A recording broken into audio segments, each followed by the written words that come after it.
Have you all tried using Dia yet? No, Tell me more. Have you heard of it? I haven't. No.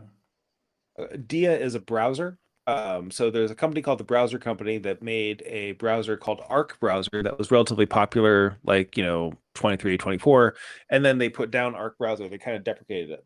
This was the Arc Browser was popular, particularly among designer types and actually among a lot of no-code types, because it looked nice, and it was sort of easy to control and had a signature sidebar for keeping track of tabs. But then they said, look, we're not making any money on this, we need to put it down. So they can make something new called the Dia browser. And the Dia browser is integrated chat plus browser experience, which it produces some really remarkable results. Like when I do a new tab, I'm getting a prompt that looks like just where core was, and instead of like the usual, you do a new tab and you type in, you get a Google search.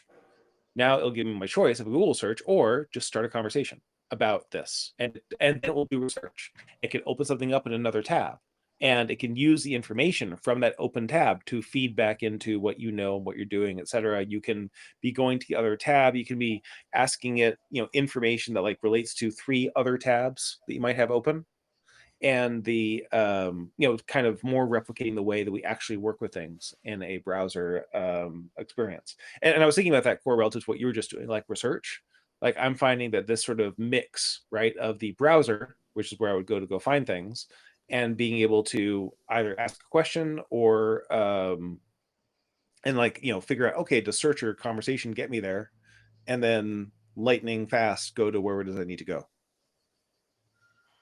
Nice. or Okay. discover, amazing. right, discover. I'm looking on the website. It's open source, hey? The Dia browser. Yeah. Download Dia. I'm just checking out. I don't know about being open source. No.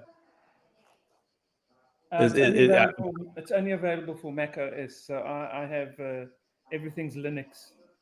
So well, that's where that goes. Yeah. There's also Perplexity is making a browser as well, and I think Perplexity is a really interesting company in this space because they are at that intersect of both search and chat, and now they're trying to bring it to actually having their own first-party browser. And they're all just Chromium browsers, so like the rendering they engine all have the isn't Chromium engine. Yeah. but that's just for the browser part, and then they wrap other things around it. The analogy I use is that Dia, and I haven't used Comet yet, but like this category of stuff is to Cursor, right, as Chrome is to Visual Studio, or Visual Studio Code more particularly. Oh yeah. So